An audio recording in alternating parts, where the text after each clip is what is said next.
Hello students. In our previous lecture we studied about total internal reflection and हमने उसकी applications भी study करी थी. We studied कि जो total internal reflection है that occurs when the angle of incidence is greater than critical angle, and critical angle is that angle of incidence corresponding to which the angle of refraction is 90 degree. So we studied all this in last lecture. Today our new topic is refraction through rarer to denser medium. Basically refraction through rare to denser medium हमने पहले पढ़ा है in case of spherical mirrors या फिर spherical lenses. पर हम यहाँ पे जो रिफ्रैक्टिंग सरफेस है वो as a kind of mirror ले रहे हैं. मतलब उसका सिर्फ जो सरफेस है that is in shape of convex और concave. It is not a concave lens और convex lens, neither it is a mirror, it is a refracting surface. तो यहाँ पे हम ले लेते हैं denser medium, refraction through rarer to denser medium in a refracting surface. Refracting surface can be any kind of object having its surface in the shape of concave or convex mirror और lens. ठीक है, bulging outwards और intending inwards, ऐसे उसका surface होगा जो भी आपके पास यहाँ पे रिफ्रैक्टिंग सरफेस है. तो फर्स्ट ऑफ ऑल हम ले लेते हैं at a convex spherical refracting surface. काफ़ी केसेस हैं इसके रिफ्रैक्टिंग सरफेस के आपके पास refraction through rare to denser medium के. तो first of all we are taking at convex refracting surface. अब यहाँ पे जो रिफ्रैक्टिंग सरफेस है वो हमने सिर्फ सरफेस ही लेना है कन्वेक्स की शेप का. तो that will be like this. Okay, only the surface is convex here, that is bulging outwards. bulge कर रहा है तो ये क्या है हमारे पास यहाँ पे एक convex refracting surface. Now this case is for real image. Convex आपके पास जो रिफ्रैक्टिंग सर्फेसिस होते हैं वो दो तरह की इमेज बनाते हैं आपके पास, real and virtual. So first of all we are taking here the case of a real image. तो हम यहाँ पे एक पॉइंट कंसीडर कर लेते हैं over the principal axis of the refracting surface. पहले हम एक प्रिंसिपल एक्सिस ड्रॉ कर लेते हैं. ठीक है, passing through the centre of the refracting surface. Now centre here of refracting surface is called as pole. ठीक है, जो रिफ्रैक्टिंग सरफेस है हम उसे मिरर का केस लेंगे बिकॉज मिरर में भी हमारे पास ऐसा ही होता है, बस उसमें एक एंड हमारे पास पॉलिश्ड होता है, इसमें जो एंड है वो पॉलिश नहीं है. तो जो डायमेंशंस होंगी हमारे पास या फिर जो डिस्टेंसेस लेते हैं हम that we can consider as that of mirror. ठीक है, हम एक पॉइंट ऑब्जेक्ट ले लेते हैं on principal axis at point O. इससे हमारे पास रिफ्रैक्टिंग रेज आ रही हैं which will be incident at the refracting surface. ठीक है, और जो रिफ्रैक्टिंग सरफेस पे इंसिडेंट है वो आगे जाके पॉइंट्स लोकेट कर लेते हैं. पहले हमारे पास पोल है, फिर हमारे पास क्या आता है सेंटर ऑफ कर्वेचर. ठीक है, तो ये वाली जो parallel to principal axis rays होती हैं मैंने आपको पहले भी बताया है that will cross focus, that will pass through focus, but here the rays are not parallel to principal axis, so the rays will be incident a little bit farther from center of curvature. okay, ये आपके पास standard cases हैं, आपने ये 10th class में पढ़े हैं. अगर किसी को याद नहीं है तो please do have a look from there, आपके कंसेप्ट वहाँ से क्लियर हो सकते हैं. ठीक है, नॉर्मल ड्रॉ कर लेते हैं passing through centre of curvature.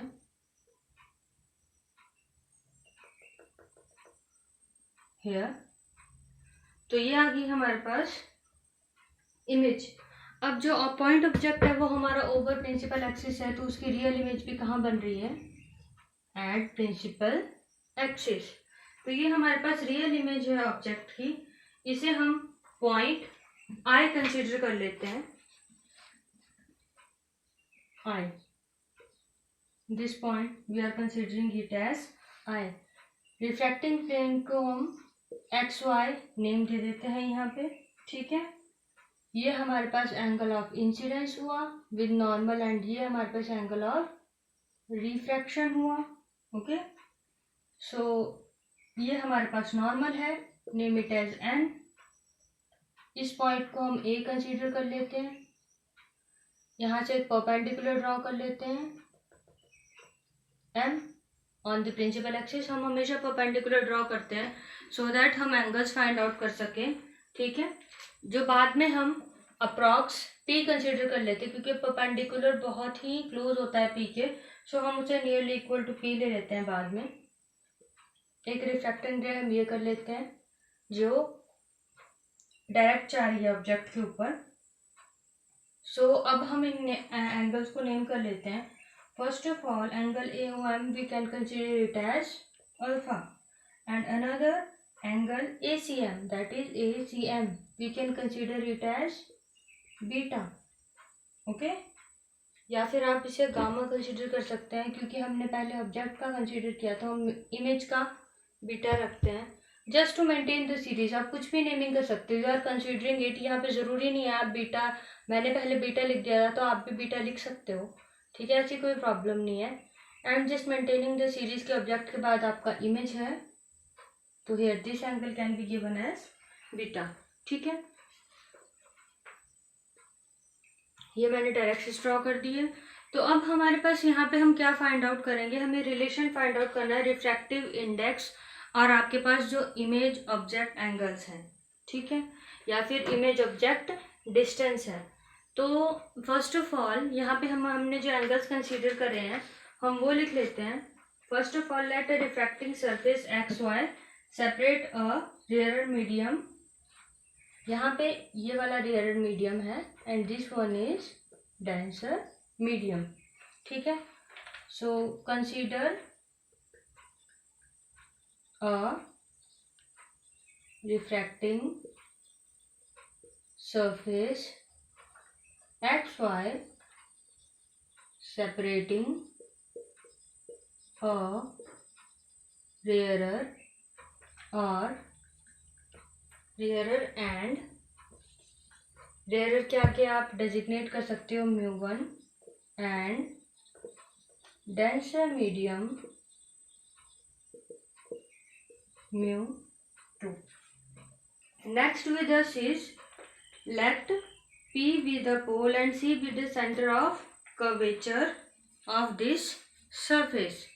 Now mention it to let P be the pole and C be the center of curvature of the surface.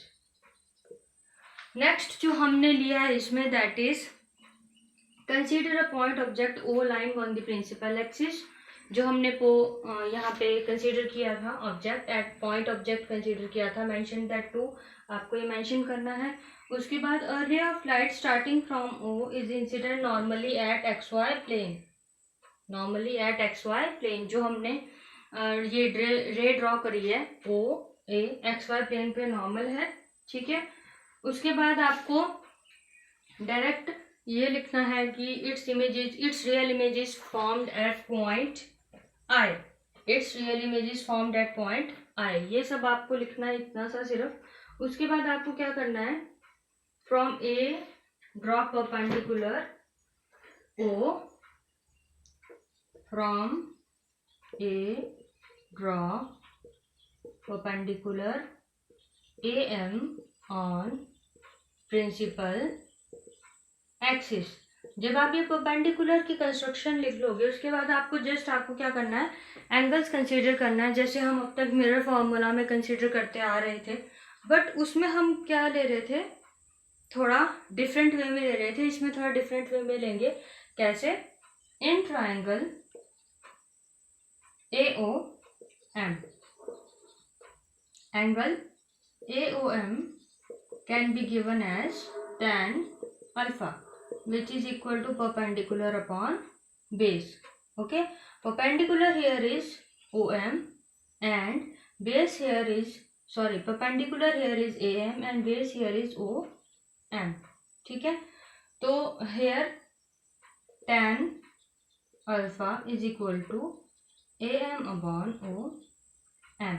Okay, next in triangle हम सिर्फ यहाँ से जो हमारे पास हमने कंसीडर करे angles alpha beta and gamma, in triangles के through हम उनकी वैल्यूज फाइंड आउट कर रहे हैं. ठीक है, in triangle next is with us beta, so A M I tan of beta here is equal to A M upon M I. Okay, A M upon M I. Next is in triangle AMC, tan of gamma is equal to AM upon MC. इतना हो गया आपका, आपने particular angles find out कर ली हैं. ठीक है, ये हमें भी जरूरत है in triangle AOM. tan of alpha is equal to क्या था हमारे पास, AM अपॉन OM. ऐसा कुछ था, देख लेना आप लोग वीडियो में रिवाइंड करके क्या था यहाँ पे. ठीक है, now next according to sum angle property हमारे पास क्या होता है, एंगल सम प्रॉपर्टी. जो एक्सटीरियर एंगल होता है that is sum of interiors angle. ठीक है, so angle of incidence can be given as angle I is equal to sum of interior, या फिर आप डायरेक्ट लिख सकते हो, आप रीजन साइड में भी लिख सकते हो. एंगल I यहाँ पे कौन सी ट्रायंगल का एक्सटर्नल एंगल है, यहाँ पे आप ध्यान से देखिएगा. Angle I is equal to alpha plus gamma. Angle I is exterior angle of this triangle.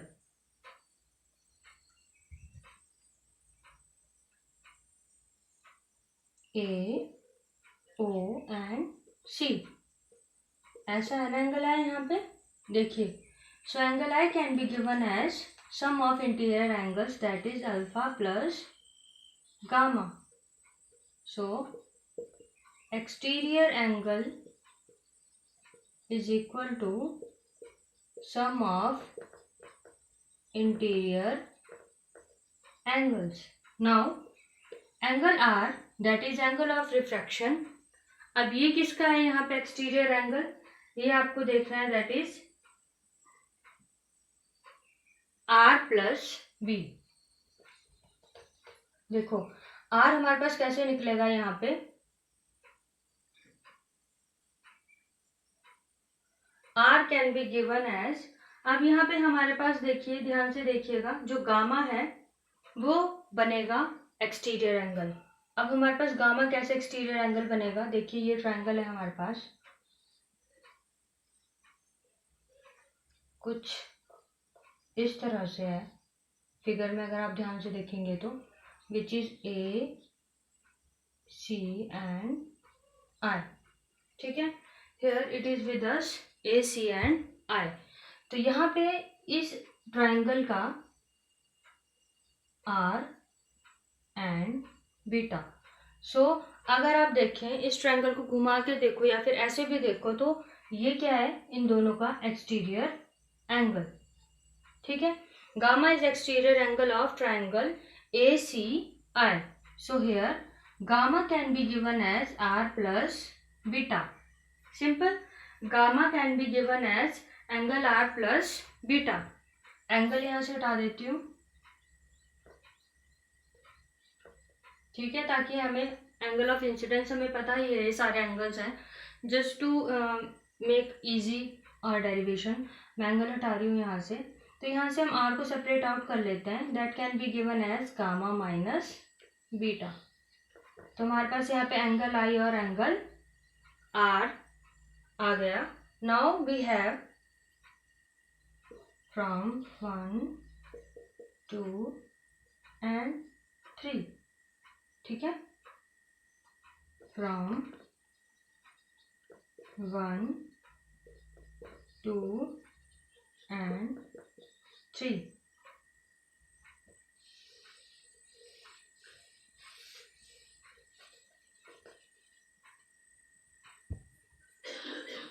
Tan of alpha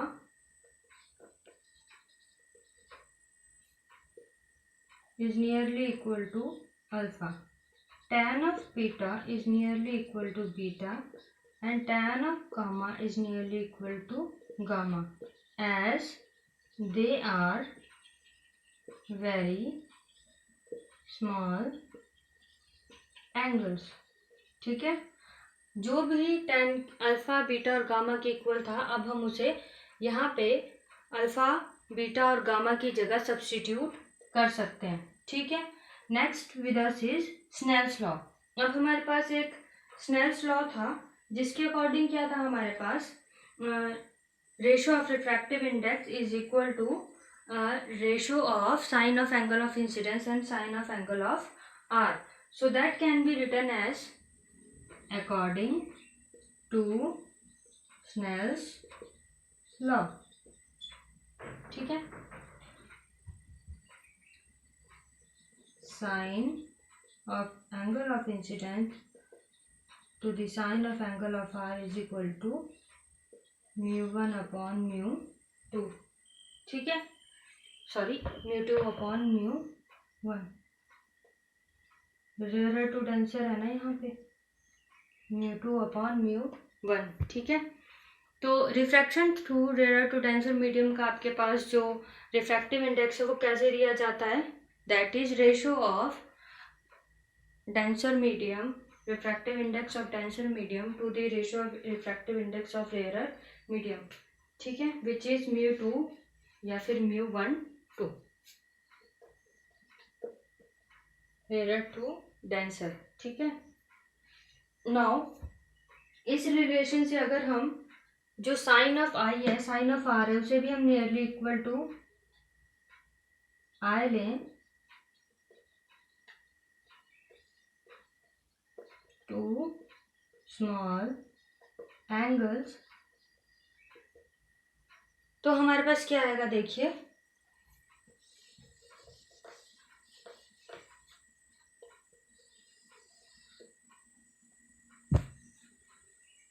I upon R is equal to mu2 upon mu1. Okay, so 3, 4 and 5. I mu1 is equal to R mu2. So substituting the values of I and R from equation 4 and 5, substituting the values of I and R from equation 4 and 5, we have here is alpha plus gamma into mu1 is equal to gamma minus beta, this is R here, don't get confused please, mu2. ठीक है, now we have, हमारे पास इन angles की values है in terms of distances, that was alpha जो हमारे पास था, यहाँ पे एंगल अल्फा क्या है, A M upon O M. Beta gamma was A M upon M C mu1 is equal to, now again gamma was a m upon m c, beta was a m upon m I mu2. Okay, जो भी हम distances अब m से ले रहे हैं, हम उसे नियरली इक्वल टू क्या लेंगे, nearly equal to p. So here OM is nearly equal to PM, sorry, AM is nearly equal to OP, OM is nearly equal to OP, and MC is nearly equal to CP, MC is nearly equal to CP, consider कर रहे हैं हम, and MI is nearly equal to PI. ठीक है. अब देखो, अगर in terms of हम इन्हें ऑब्जेक्ट डिस्टेंसेस लें या फिर हम अगर पोल से डिस्टेंसेस मेजर करें, तो here PO is object distance which is given by U, and according to sign conventions all the distances to the left of a refracting surface is taken as negative. Okay, now PC is radius of curvature designated by R, which is taken as positive because all the distances toward right of the refracting surface या फिर reflecting surface is taken as positive. Now PI is image distance which can be regarded as V and it will be taken as positive. ठीक है, तो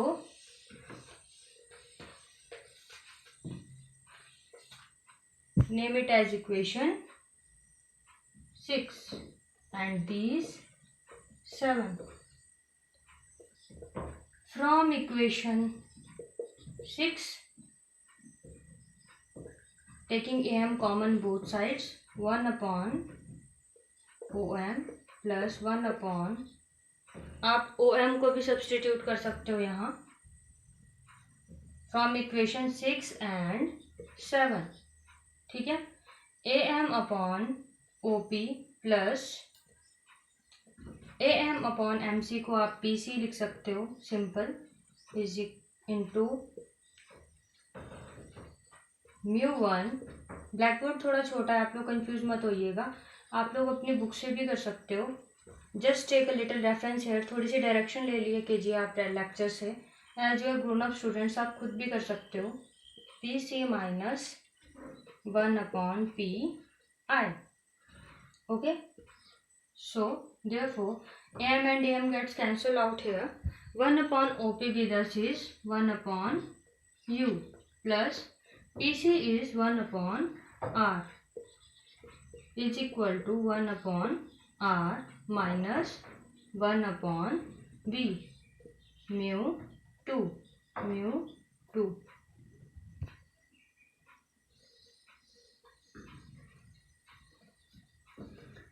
तो ये हो गया हमारे पास रिलेशन, कुछ इस फॉर्म में आ गया. अब हमें इसे बस रीअरेंज करना है. Now we have to just rearrange it. So rearranging it, पहले हम यहाँ से μ1 और μ2 सेपरेट आउट कर लेते हैं. μ1u plus μ1r is equal to μ2r minus μ2 upon v. Okay, so अब हम r वाली टर्म से एक तरफ कर लेते हैं. μ1 upon u plus μ2 upon v equals to μ2 minus μ1 upon r. तो हमें यही रिलेशन चाहिए था. This is the relation between. अब यहाँ पे देखो मैंने एक मिस्टेक कर दी है. Here minus u is negative, so this is minus u here. You can write it as μ2v minus μ1u is equal to μ2 minus μ1 upon r. So this is the relation between refractive index and object and image distance of a refracting surface, of a convex refracting surface in which the refraction is taking place from rarer to denser medium. सो ये आपको थोड़ा मैंने detail में explain किया, इसलिए this case took time. Next cases में हम थोड़ा फास्ट चलेंगे, तो बेटर है आप इसमें ध्यान से देख लीजिए आपको ट्रायंगल्स कौन सी लेनी है. This is basically simple geometry. आपको पता होना चाहिए बस कि यहाँ पे कौन सी चीज़ कैसे हो रही है और कौन से लॉ से हो रही है ज्योमेट्री के. इसमें आपको बस ये ध्यान रखना है कि एक्सटीरियर एंगल कौन सा है और आपको जो सम है वो कौन से एंगल्स का लेना है. फिर आपको बस एंगल ऑफ इंसिडेंस और रिफ्रैक्शन की वैल्यू पुट करनी है स्नेल्स लॉ में. उसके बाद आपको इक्वेशंस को थोड़ा रीअरेंज करना है ऑब्जेक्ट डिस्टेंस के बेसिस पे, and then you will get the answer और relation between refractive index and object distance और radius of curvature of a refracting surface. So thank you. This is all for today.